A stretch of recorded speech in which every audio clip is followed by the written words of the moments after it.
Bonjour, je vais vous présenter l'erdafitinib. L'erdafitinib est un anticancéreux oral qui agit par inhibition des kinases associées au FGFR 1 à 4. Il se présente sous la forme de comprimés de 3, 4 et 5 mg et se conserve à température ambiante.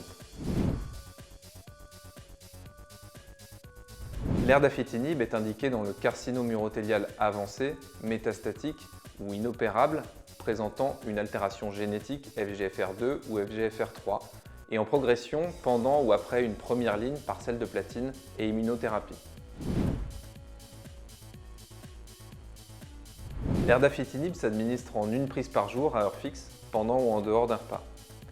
Il s'administre tous les jours en continu en débutant par une escalade de dose, à savoir 8 mg par jour les 3 premières semaines, puis 9 mg par jour si les taux de phosphate sérique sont inférieurs à 5,5 mg par décilitre et en l'absence d'effets indésirables de grade 2 ou plus. En cas de vomissement, il convient de ne pas prendre de prise supplémentaire, mais d'attendre la prise suivante sans doubler cette dernière. L'erdafitinib ne possède pas d'autorisation de mise sur le marché à l'heure actuelle. Il est soumis au statut d'accès compassionnel. De ce fait, l'erdafitinib doit être dispensé en rétrocession de pharmacie hospitalière. L'erdafitinib peut induire des effets indésirables, les principaux étant digestifs, biologiques, ophtalmologiques et cutanés. La toxicité digestive peut se manifester fréquemment par des nausées et vomissements. Des règles hygiéno-diététiques adaptées, comme une alimentation préférentiellement froide et fractionnée, le fait de manger lentement, pourront si besoin être complétées par la prescription d'un antiémétique du type neuroleptique. La survenue très fréquente de diarrhée peut être prévenue par les mesures diététiques appropriées, comme favoriser un apport hydrique important tout en évitant les épices, les jus de fruits ou les laitages. La prise en charge de ces diarrhées peut nécessiter la prescription d'un antidiarrhéique si besoin, comme le loperamide. L'erdafitinib expose les patients à des effets indésirables biologiques, notamment au niveau hématologique, avec la survenue de neutropénie, d'anémie et de thrombopénie, mais aussi au niveau électrolytique, avec des hyperphosphatémies et des troubles de la calcémie, kaliémie, natrémie ou encore de la magnésémie. La gestion de l'hyperphosphatémie se fera par une limitation des apports, par exemple le lait de vache, les œufs, le poisson ou les abats, ou la prescription de chélateurs si nécessaire. L'erdafitinib expose également à des effets indésirables ophtalmologiques à type de sécheresse oculaire, de vision floue ou de larmoiement. Un suivi régulier par un ophtalmologue doit être mis en place durant toute la durée du traitement.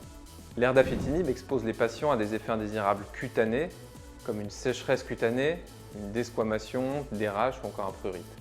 La survenue d'une hyperkératose va se manifester essentiellement au niveau de la paume des mains et de la plante des pieds et provoquer un syndrome main-pied caractéristique. Ils peuvent être prévenus efficacement par l'utilisation de crèmes émollientes ainsi qu'une manucure et pédicure avant le début du traitement et une protection solaire par écran total. Pour soulager ces effets indésirables cutanés, il convient d'utiliser des steaks de glace sur les zones douloureuses, de faire des bains de pieds et mains dans de l'eau tiède et de traiter localement par des crèmes cicatrisantes à base de corticoïdes ou de kératolytiques. L'erdafitinib expose très souvent le patient à d'autres effets indésirables comme la fatigue, la fièvre ou la perte de poids. Il faut conseiller aux patients de maintenir une activité physique régulière et des horaires de sommeil réguliers, par exemple essayer de limiter les siestes à 2 heures par jour.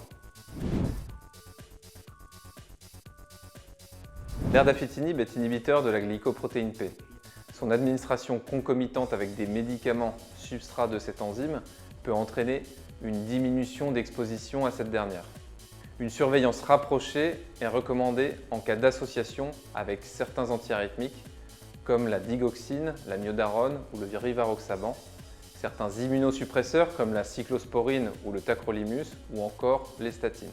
L'erdafitinib est un substrat mineur du cytochrome 2C9 et du cytochrome 3 à 4.